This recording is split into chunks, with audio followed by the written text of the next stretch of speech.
Carbon dioxide emissions are making the Earth greener and more fertile, a United Nations (UN) climate scientist has said. In a paper for the Global Warming Policy Foundation, Dr. Injur Goklani, who has previously represented the United States on the Intergovernmental Panel on Climate Change (IPCC), says that the rising level of carbon dioxide in the Earth's atmosphere is currently net beneficial for both humanity and the biosphere generally. The benefits are real, whereas the costs of warming are uncertain, he adds. Carbon dioxide fertilizes plants, and emissions from fossil fuels have already had a hugely beneficial effect on crops, increasing yields by at least 10 to 15%, Dr. Goklani argues. This has not only been good for humankind but for the natural world too, because an acre of land that is not used for crops is an acre of land that is left for nature. This image shows the change in leaf area across the globe from 1980 to 2015. Credits: Boston University, R. Minani. Increasing crops yields has helped reduce hunger and improved human well-being, as well as generating around $140 billion a year. As well as crops, the wild places of the Earth have seen an improvement, becoming greener in recent decades. Dr. Goklani attributes this to carbon dioxide, saying it can also increase their water use efficiency, thus making them more resistant to drought. Unlike the claims of future global warming disasters, Dr. Goklani says, these benefits are firmly established and are being felt now. Yet despite this, the media overlook the good news and the public remain in the dark.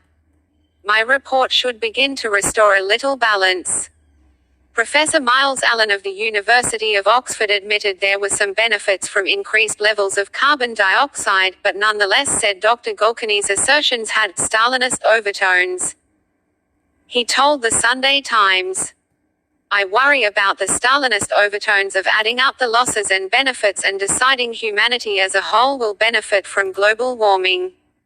Drowning Bangladeshis might not be reassured by higher crop yields in Ukraine."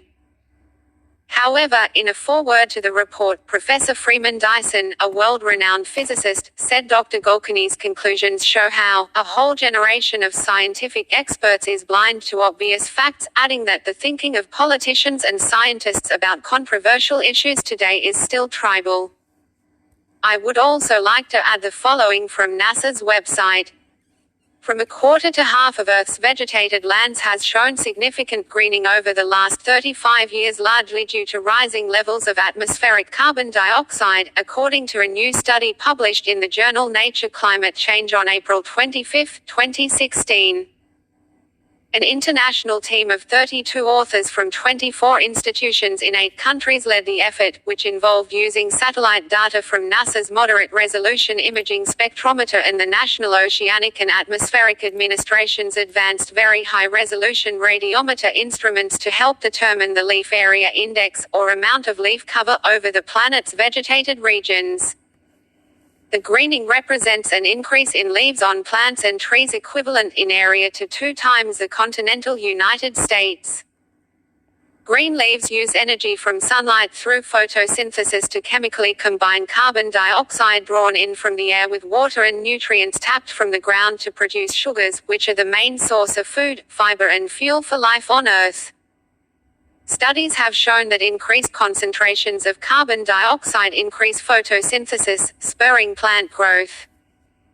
However, carbon dioxide fertilization isn't the only cause of increased plant growth. Nitrogen, land cover change and climate change by way of global temperature, precipitation and sunlight changes all contribute to the greening effect.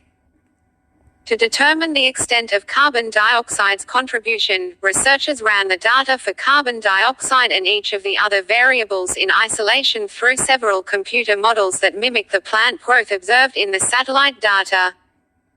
Results showed that carbon dioxide fertilization explains 70% of the greening effect, said co-author Ranga Mainani, a professor in the Department of Earth and Environment at Boston University. The second most important driver is nitrogen, at 9%. So we see what an outsized role CO2 plays in this process. There are no